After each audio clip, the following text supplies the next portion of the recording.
The development of the silk industry. Silk, a natural fiber produced by a particular worm called a silkworm, has been used in clothing for many centuries. When silk was first discovered in China over 4,500 years ago, it was reserved exclusively for the use of the emperor, his close relations, and the very highest of his dignitaries. Within the palace, the emperor is believed to have worn a rope of white silk. Outside, he, his principal wife, and the heir to the throne wore yellow, the color of the earth. Gradually, silk came into more general use, and the various classes of Chinese society began wearing tunics of silk. As well as being used for clothing and decoration, silk was quite quickly put to industrial use and rapidly became one of the principal elements of the Chinese economy. It was used in the production of musical instruments, a string for fishing, and even as the world's first luxury paper. Eventually, even the common people were able to wear garments of silk. During the Han Dynasty, 206 BC to 220 AD, silk ceased to be a mere fabric and became a form of currency. Farmers paid taxes in grain and silk was used to pay civil servants and to reward subjects for outstanding services. Values were calculated in lengths of silk, as they had previously been calculated in weight of gold.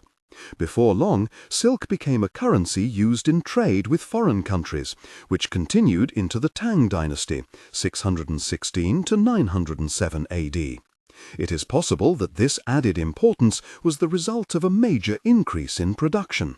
Silk also found its way so thoroughly into the Chinese language that 230 of the 5,000 most common characters of Mandarin have silk as their key component.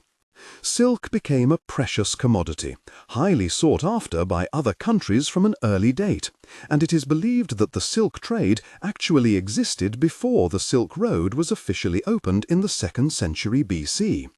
An Egyptian mummy with a silk thread in her hair dating from 1070 BC has been discovered in the village of Deir el-Medina near the Valley of the Kings, and is probably the earliest evidence of the silk trade. During the 2nd century BC, the Chinese Emperor Han Wudi's ambassadors traveled as far west as Persia and Mesopotamia, bearing gifts including silks. A range of important finds of Chinese silks have also been made along the Silk Road. One of the most dramatic of these finds was some Tang silk discovered in 1900. It is believed that around 1015 AD, Buddhist monks, possibly alarmed by the threat of invasion by Tibetan people, had sealed more than 10,000 manuscripts and silk paintings, silk banners and textiles in caves near Dunhuang, a trading station on the Silk Road in northwest China. Some historians believe that the first Europeans to set eyes upon the fabulous fabric were the Roman legions of Marcus Licinius Crassus, governor of Syria. According to certain accounts of the period, at an important battle near the Euphrates River in 53 BC, the Roman soldiers were so startled by the bright silken banners of the enemy that they fled in panic. Yet within decades, Chinese silks were widely worn by the rich and noble families of Rome. The Roman Emperor Heliogabalus, 218 to 222 AD, wore nothing but silk. By 380 AD, the Roman historian Marcellinus Ammianus reported that the use of silk, which was once confined to the nobility, has now spread to all classes without distinction, even to the lowest.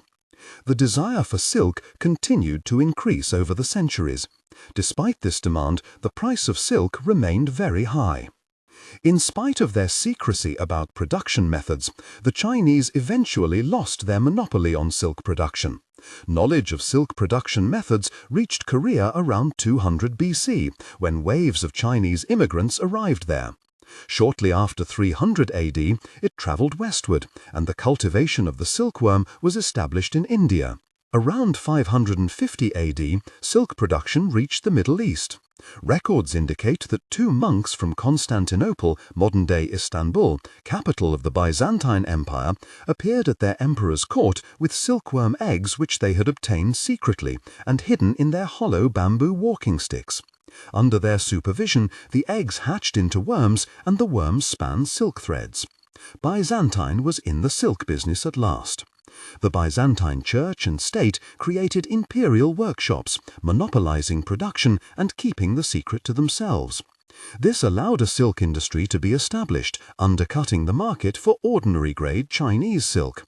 However, high-quality silk textiles, woven in China especially for the Middle Eastern market, continued to achieve high prices in the West, and trade along the Silk Road continued as before.